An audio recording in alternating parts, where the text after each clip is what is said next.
사랑하는 성도 여러분, 우리는 지금 미지의 세계로 가고 있습니다. 지난 시간 우리는 아브라함, 야곱, 모세, 여호사를 나누었습니다. 모두가 하나같이 미지의 세계로 갔던 인물들입니다. 오늘 주인공은 베드로입니다. 그런 열정의 사나이입니다. 모두가 다 주님을 버릴지라도 나는 절대 버리지 않겠습니다. 그렇게 큰 소리 쳤던 청년입니다. 하지만 어떻게 되었습니까? 무너졌죠. 처참하게, 완전하게 무너졌습니다. 사랑하는 성도 여러분, 우리도 베드로와 다르지 않습니다. 우리도 선하고 헌신하고 눈물로 기도했습니다. 그런데 예기치 않은 인생의 강풍이 불고 예상치 못한 상황에 맞닥뜨릴 때, 실패할 때 우리는 너무나 쉽게 무너집니다. 오늘 본문은 그렇게 무너진 베드로의 이야기입니다.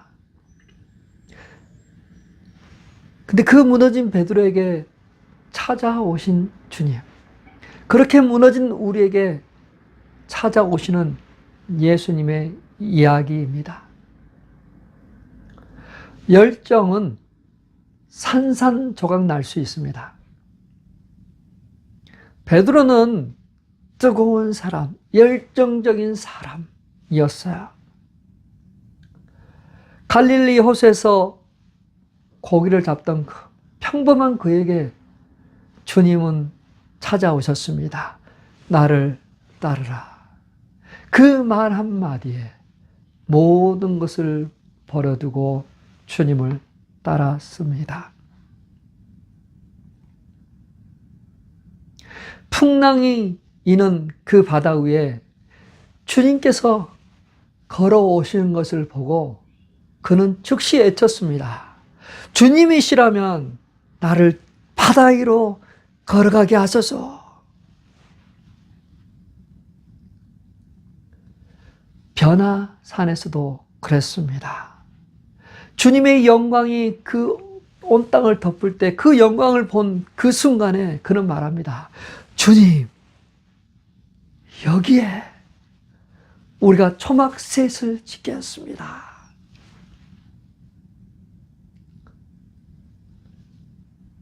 그뿐입니까? 주님이 잡히시기 전날에 말합니다. 모두가 다 주님을 버려도 나 베드로는 절대 버리지 않겠습니다. 목숨까지 바치겠습니다. 그의 열정 느껴지십니까? 그의 열정은 정말 진심이었어요. 예수님을 잡으러 온 그 무리들 향해서도 용기 있게 칼을 뽑아서 휘두르기까지 했어요. 그런데요, 그날 밤 그 모든 것이 산산조각 났습니다. 예수님을 3번이나 부인했습니다. 저주하면서 부인했어요. 그는 그 사실을 알고 무너졌습니다. 통곡했어요.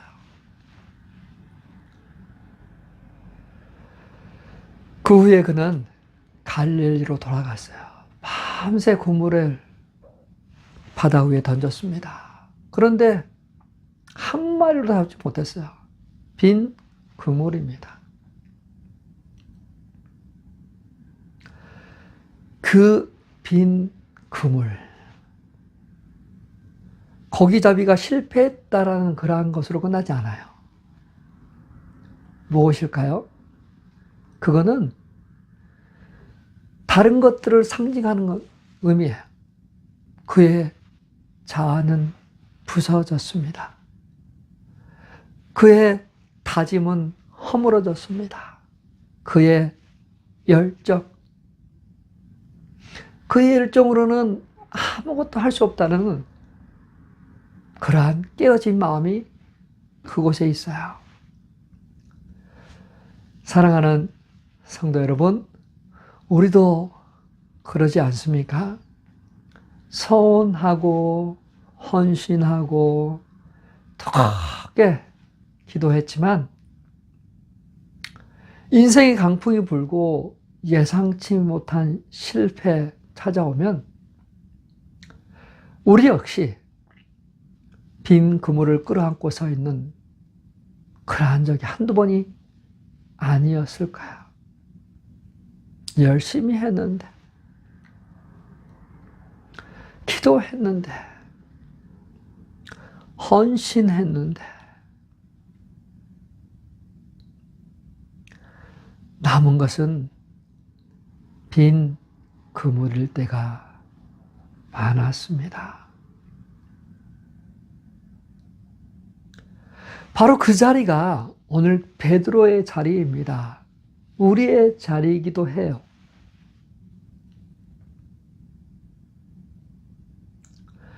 열정보다 깊은 것은 사랑입니다. 주님은 그 연약함의 자리, 그 상처의 자리로 찾아오셨어요. 그리고 숯불을 펴 놓으십니다. 이 숯불 그냥 우연이 아니죠. 베드로가 주님을 부인하던 그 실패의 현장, 그 부끄러움의 자리랑 똑같아요. 모닥불 타는 소리, 냄새, 따뜻함. 근데 그 자리에서 베드로는 예수님을 3번이나 부인했습니다. 그 자리에서 주님께서 다시 물으셨어요. 요한의 아들 시몬아, 내가 이 사람들보다 나를 더 사랑하느냐? 이 질문은 베드로의 심장을 찌릅니다. 자, 이 질문 내용을 보세요. 너가 나를 사랑하느냐? 라고 단순하게 하지 않고 이 사람들보다 너가 나를 더 비교하고 있잖아요. 비교. 베드로는 늘 비교하며 살았어요. 제자들 간에 약간의 그 경쟁력이 있었습니다. 누가 크냐 다투기도 했습니다. 그 다른 제자들보다 내가 더, 그들은 다 떠나도 나는 절대로. 사랑하는 성도 여러분, 비교는 신앙을 무너뜨립니다. 증명하려는 마음은 지치게 합니다. 불만족을 가져다 줍니다. 그것이 베드로를 넘어지게 했어요. 그것이 우리를 넘어지게 하는 원인이기도 합니다. 내가 이 사람들보다 나를 더 사랑하느냐? 베드로는 이 질문의 답을 예전과 같이 비교의 언어로 답하려고 했어요. 주님은 아가페 사랑으로 물으셨어요. 근데 베드로는 필레오 사랑으로 대답합니다. 근데 주님이 3번째 물으셨을 때 성경은 베드로가 근심했다고 말하고 있어요. 왜일까요? 왜? 주님이 몰라서 물어본 건 아니에요.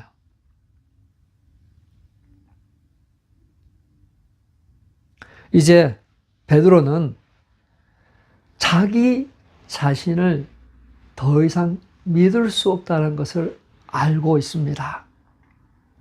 그래서 그는 더 이상 자신을 증명하지 않았습니다. 대신에 주님께 맡겼습니다. 주님이 아십니다. 주여, 내가 주님을 사랑하는 줄을 주님은 다 아십니다. 이 변화된 베드로의 모습을 보세요. 더 이상 비교하지 않습니다. 증명하지 않습니다. 주님을 향한 순수한 사랑으로 서 있습니다.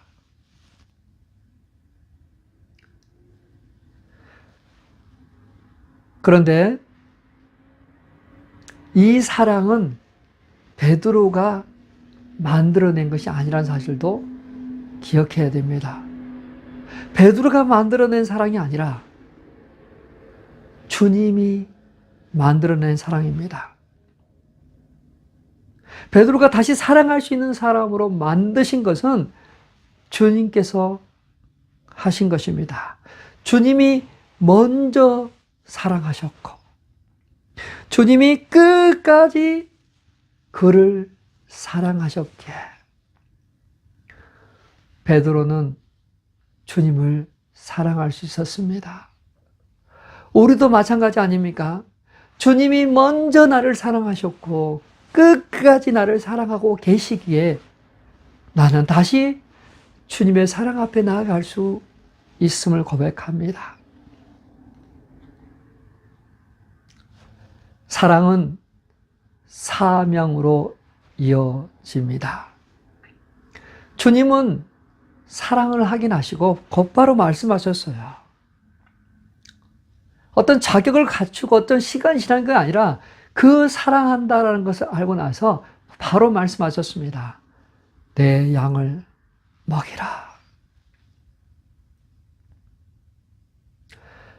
사랑은 감정으로 끝나지 않습니다. 맡겨짐으로 이어집니다. 사명으로 이어집니다. 주님은 열정 있는 사람에게 맡기지 않으십니다. 주님을 사랑하는 사람에게 양을 맡기십니다. 베드로는 실패했습니다. 하지만 주님은 버리지 않으셨어요. 세상에서는 실패하면 잘리거나 승진해서 누락됩니다. 하지만 주님은 실패한 우리들을 사랑으로 품어 안으시면서 다시 기회를 주십니다. 3번 무너진 그를 3번 다시 세우신 것처럼 말입니다. 그 사랑을 받은 베드로, 이제는 다릅니다. 예전에는 내가 이 사람들보다 더라고 말했던 사람이지 않습니까? 그러나 이제는 주님이 아십니다. 고백하고 있습니다. 자신의 강함이 아니라 자신의 연약함을 아는 사람이 되었습니다. 은혜로 사는 사람이 되었습니다. 사랑으로 양을 먹이는 사람이 되었습니다. 사랑하는 성도 여러분, 주님은 우리의 열정을 찾지 않으십니다. 주님이 우리가 아직 죄인 되기 전에 우리를 사랑하셨기에 우리는 다시 사랑할 수 있습니다. 오늘 주님이 물으십니다. 내가 나를 사랑하느냐? 이 질문 앞에 솔직하게 서시기 바랍니다. 주님, 제 열정은 약합니다. 제 의지도 약합니다. 하지만 주님, 저는 주님을 사랑합니다. 부족하지만 주님을 사랑합니다. 이번 한 주 비교하지 마십시오. 인정받으려고 하지 마십시오. 대신에 조용한 곳에서 오직 주님께만, 주님 사랑합니다. I love you. 주님의 은혜가 필요합니다. 그렇게 고백하는 저와 우리 성도님 되시길 바랍니다. 미지의 세계로 아브라함은 믿음으로 나아갔습니다. 모세는 순종하며 나아갔습니다. 베드로는 사랑으로 걸어갑니다. 우리 또한 사랑으로 걸어갈 수 있습니다. 우리 주님은 오늘도 우리의 빈 그물이 있는 곳에 서 계십니다. 실패와 아픔의 자리. 그 자리에서 다시 시작하십시오. 사랑으로 미지의 세계를 넘어 우리가 한 번도 가지 못한 그러한 미래를 향하여 나아가는 저와 우리 성도님 되시길 주님의 이름으로 축원합니다.